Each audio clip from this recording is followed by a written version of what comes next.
Hey everyone, welcome to my channel, and I'm Jade if you haven't been here before. And today we're going to be doing a little bit of a deep dive. Not a full-on deep dive because that would take me hours, but a deep dive into the mistakes. The mistakes, yes, there are mistakes in Callie Hart's Quicksilver. So this is the book in question. You've probably read it if you have clicked on this video. If you haven't, I would advise not to watch this until you have, unless you're not planning on reading it, because, there's going to be some spoilers in here because there's going to be a lot of plot content. Now, before you all come at me, because I know this is a super popular book, I will say I loved it.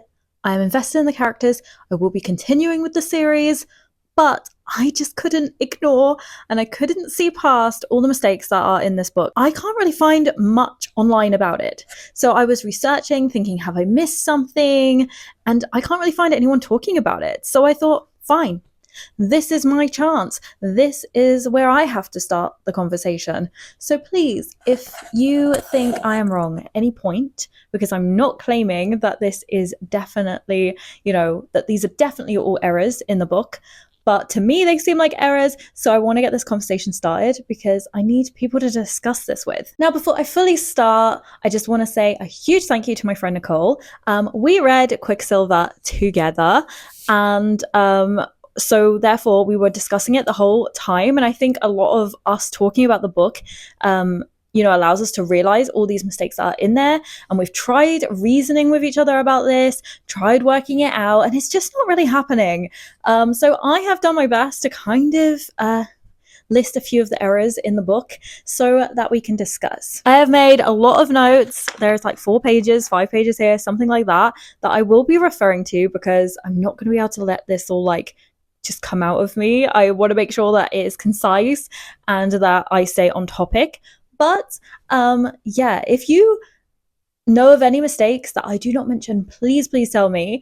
There probably are some smaller ones. I'm not going to talk about anything like typos, nothing that happens, as a standard little error. I am talking actual errors within the narrative. So the biggest mistake of Quicksilver to me is all to do with the timeline and how it doesn't work.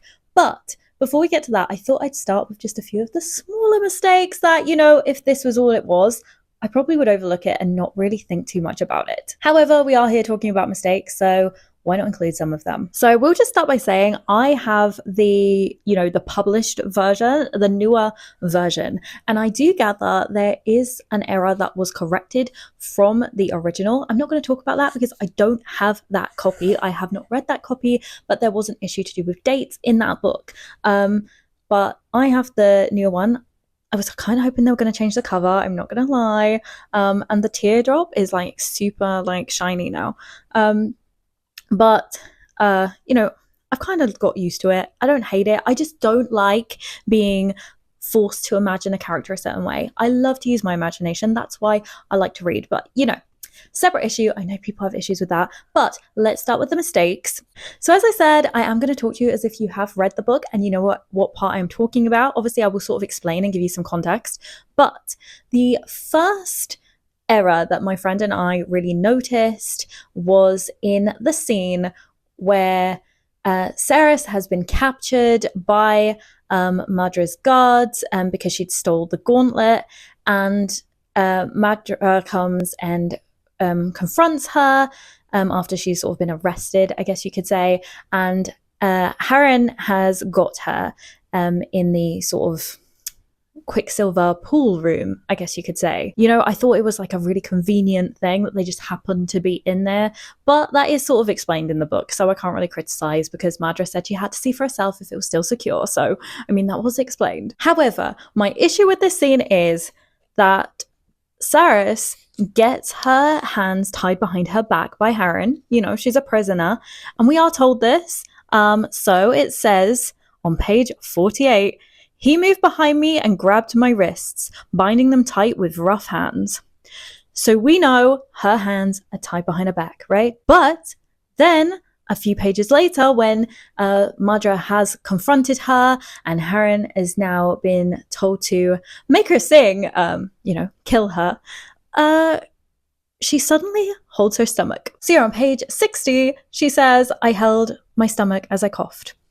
How? How? Her hands are behind her back. How did she do it? And I thought, oh, maybe, they just didn't mention her getting untied or something. But no, for me, this is a total mistake because on page 63, so 3 pages after she holds her stomach, it says that she basically turns her back on the sword and uses it to cut the ties on her wrists open. So how was she going to hold her stomach if her hands are tied behind her back? As I said, we are starting off with the smaller mistakes here. And I do just want to, say, I know this is Callie Hart's first fantasy novel, and fantasies do have a lot of complexity to them. So, I'm not trying to bash her in any way. As I said, I love the book. I'm definitely going to still read it. I am so invested and I couldn't put it down, honestly. It's just that there were so many errors in this. I just have to talk about them. So the next little problem that I found, it kind of leads on. So we're still following the same scene here. And, Harren and Saris are fighting and this whole thing goes down. And then she starts to lose consciousness and she thinks death has come for her. Obviously, later we realize that death is actually Kingfisher. But at this point, we don't know this and we don't really know what's gone on with the Quicksilver. Obviously we later find out she's an alchemist, she can control the Quicksilver, and she has reopened the pool here. So Kingfisher has managed to come through and take her to safety. However, we know that the pool opened because of Saris.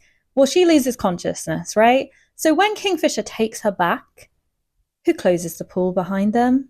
Surely then Mardra and everyone else could have gone through the pool, or all the Fae from the Winter Palace could have gone back through, or anyone could travel between any pools, because we find out in the book that if you open one Quicksilver pool, they all open. So how did no one else travel in this time? Because who closed it?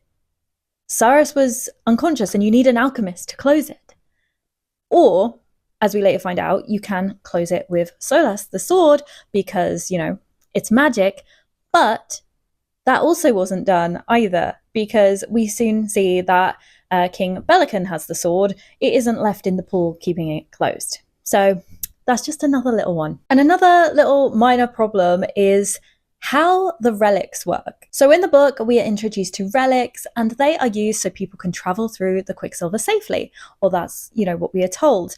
We also are told that Kingfisher, had previously traveled through the Quicksilver without his pendant, which is his relic, and that, the Quicksilver had sort of gone into his eyes. You learn that through the fact that he has silver in his eyes, and that he needs to now permanently wear his pendant or he goes crazy. However, when he saves Saris, he gives her the pendant to keep her safe going through the Quicksilver. That seems lovely. Such a gentlemanly thing to do, right?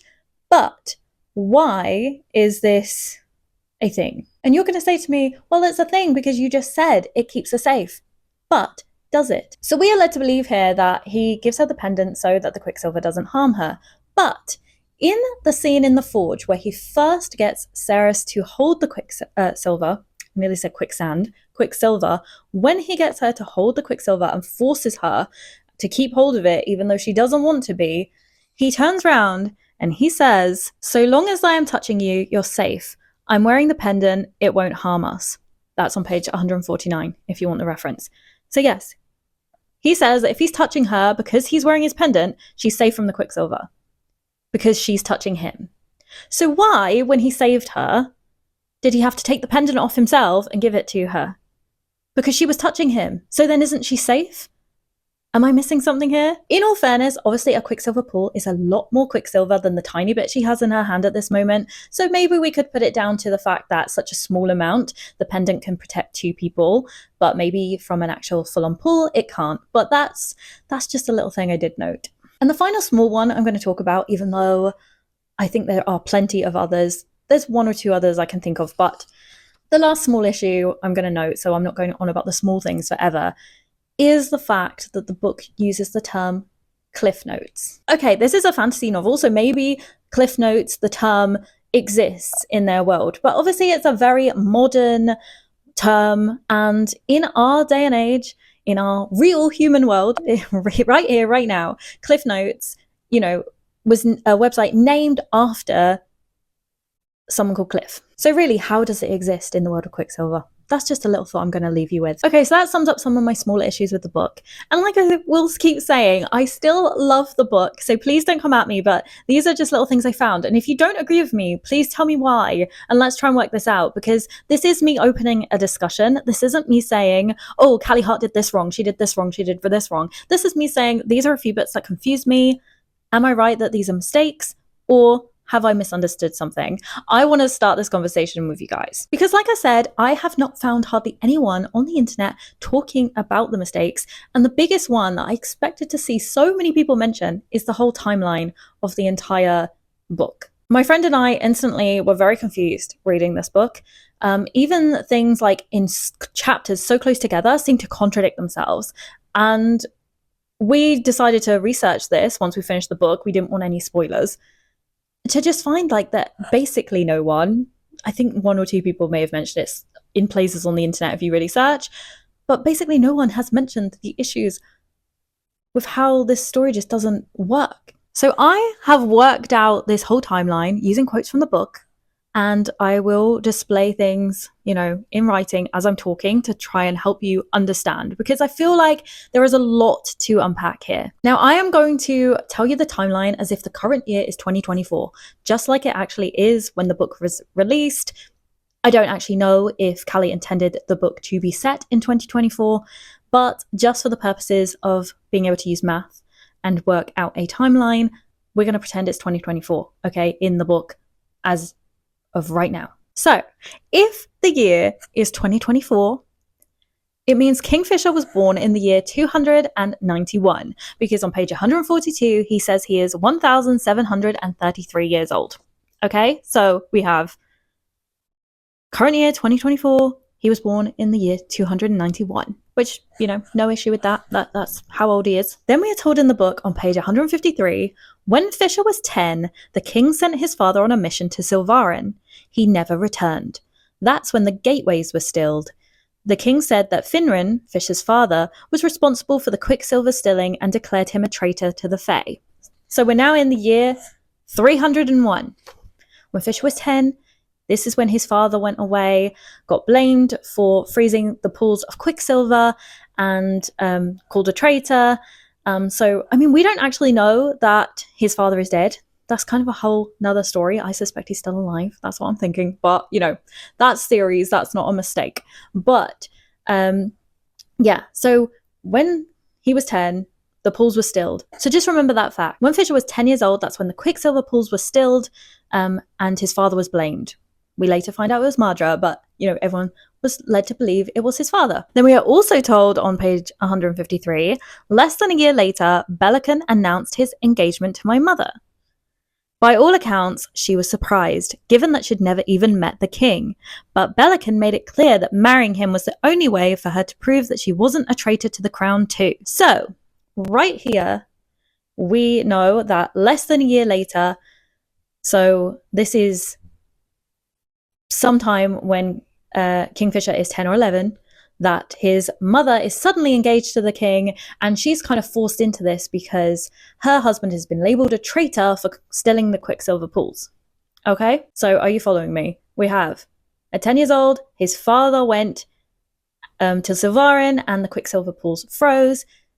Then, less than a year later, his mother is engaged to the king so that she doesn't look like a traitor too. Earlier on page 128, Kingfisher says to Ceres, my mother gave me this pendant, this relic, he clarified, when I was 11, the night before we left for the Winter Palace. She knew I'd have need of it. Later, when I came of age and joined Belikon's army, I was called upon to travel between Yuvelia and other realms because my pendant was one of the most powerful. To cut a very long and boring story short, I was forced to travel a pathway without it once. The Quicksilver took me, just as it takes everyone. So this quote is obviously Kingfisher explaining that when he was 11, his mother married the king. So that's another confirmation of that. And he then says when he came of age, which we learn in the book is 22 years old, when he came of age, he joined the army, and then he was sent through the Quicksilver pools because his pendant was strong. However, do you see my problem here? How did Kingfisher travel through the Quicksilver pools with his strong pendant? Why was he chosen to do that? if the pools were already stilled? How could he have travelled when the pools were already stilled and travel was not available anymore? Because that is the whole issue in Quicksilver, is that the pools were stilled. They couldn't use it for trade anymore. They were stuck in the realms they were in. So if the pools were stilled when Kingfisher was 10, how at the age of 22 did he travel through them? And therefore, how did he get the Quicksilver in his eye? How did he get taken by the Quicksilver? And that kind of undermines the whole premise of the book, doesn't it? Because obviously, Kingfisher's whole thing is that he's going mad because of the Quicksilver. But literally, I cannot work out a way possible that he went through them. Because we are told there are no other alchemists that have been seen for years, or any other way that these pools would suddenly be open again for him to use. So is this just an error? Because at first I thought, oh, maybe his father actually stilled them later. I know we find out it was Madra, but I thought, maybe the pools were stilled at a later date. But they couldn't have been, because he was seen as a traitor for stilling the pools, and less than a year later, his wife was forced to marry the king because of this. So I just can't see any other way around it. Please let me know your thoughts on that one. Because for me, it undermines the whole part of the book. Because how did Kingfisher ever go through a pool of Quicksilver when he was a kid, when they were stilled? Please answer me that. Please discuss this with me. Okay, I tried not to go off too much on a tangent. I didn't really read my notes. I just started talking from my memory. But I hope you've managed to follow it.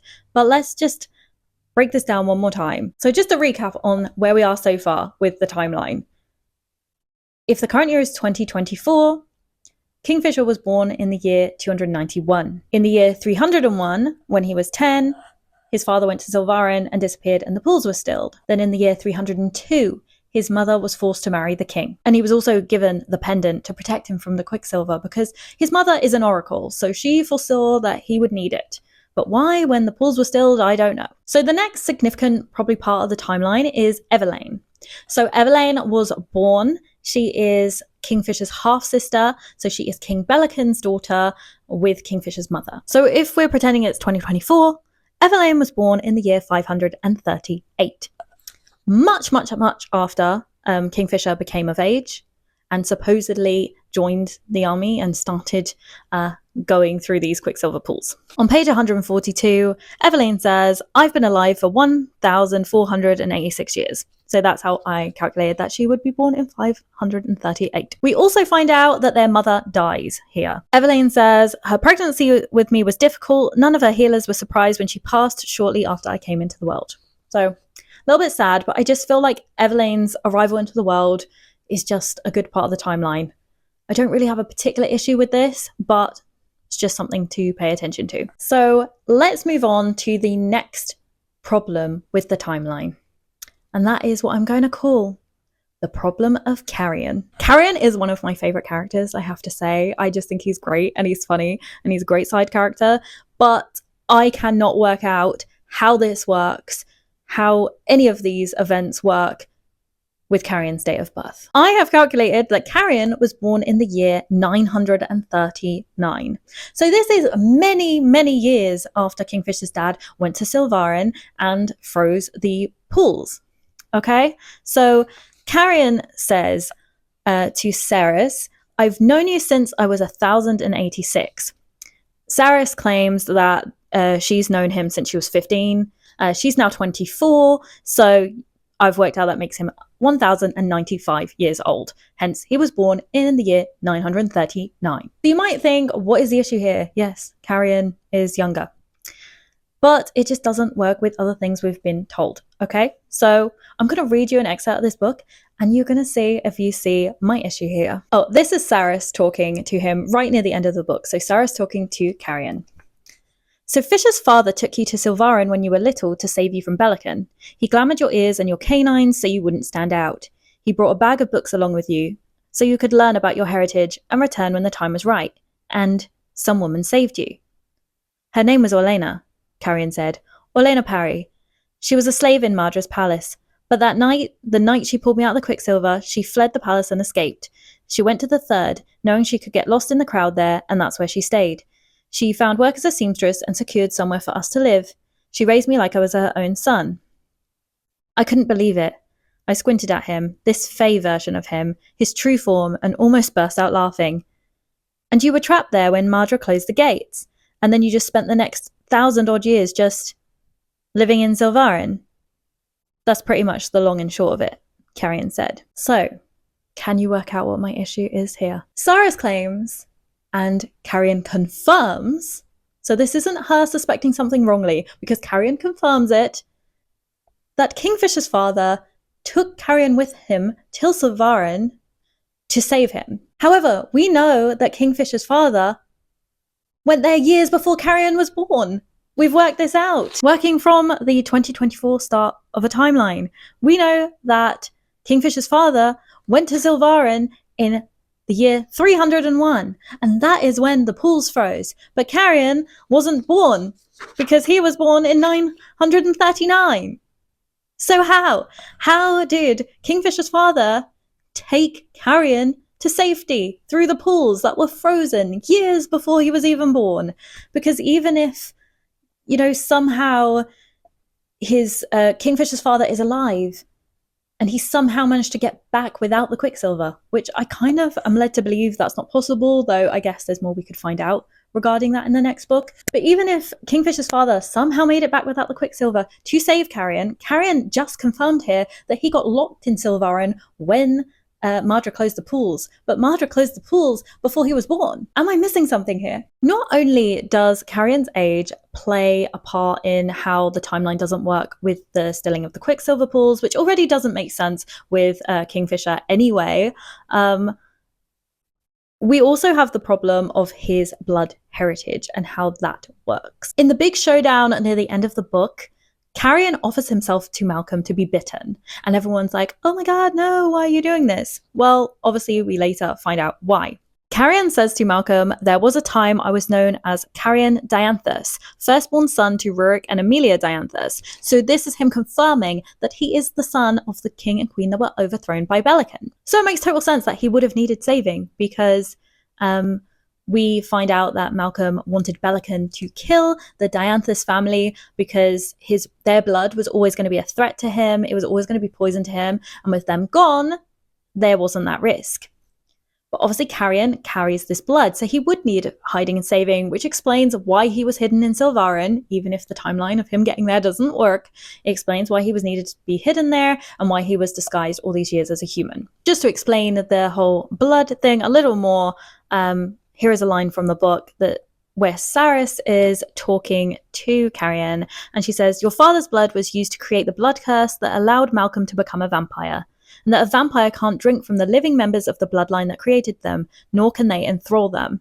So Malcolm has no power over Carrion, and Carrion's blood is essentially poison. Saris also says, you didn't tell me you were heir to a Fae throne. However, his birthday plays a complete issue again here, because he wasn't born until 939, if we pretend it's 2024.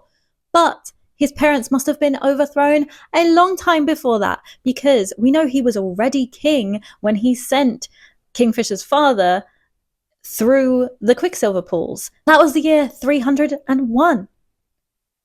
But Carrion wasn't born until 939. So if his parents had already been overthrown and killed by Belikon, how was he born? How? Did he just magic out of thin air? Because I don't see that they were procreating beyond the grave. So I think I have covered most of my criticism of the errors in this book. And please tell me if you understand something differently, if you think I've missed something, because I have tried rereading and going through bits of this again. But I feel like to really unpack this, I would have to reread it closely about 10 times. So please let me know. I really want to have this discussion and see how other people are feeling, what they think about it. As I said, I do adore the book and I'm definitely going to keep going with it. But, these are huge issues that I have found. The timeline issues are something I struggle to look past. The other stuff, the small things like hands suddenly being in front of her instead of behind her, things like that, I can oversee that. But yeah, I just can't forget or stop thinking about this timeline. So the main issue seems to be the date the Quicksilver was stilled, because obviously if it wasn't stilled till later, even if Carrion was born later, there's probably ways that it could be explained if there was still a way for Kingfisher's father to return and save Carrion, etc. But for me, it's just not working. So yeah, you know what, I will put in the description the timeline I've worked out as if the year was 2024, so you can go and look at it, think about it if you need to.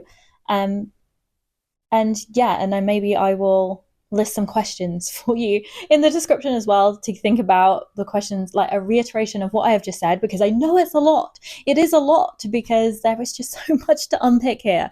And I would love to do a bigger, deeper dive into Quicksilver, but I feel like it takes me so long just to do the errors. But I just need people to talk about this. So I'm hoping that some fans of Quicksilver may have thought about this too, and will click on this video and we can have this discussion, because for me, it's just not making sense in my head and I need answers. But anyway, I hope you have enjoyed this video. I know it's a lot, but I hope it gives you some things to think about. I hope that, if you are a huge fan of Quicksilver, like I am, really, I am, and I am so excited for the next book. So I hope you enjoy the book when it comes out next year, just as much as me. And, Callie Hart, this is not a complete attack on you or anything like that. I love your book. I love your writing in general. It's just in my head. I need to get this straight. Okay. So, yeah. Anyway, thanks for watching, guys. And I will see you again with some more book content soon. Bye.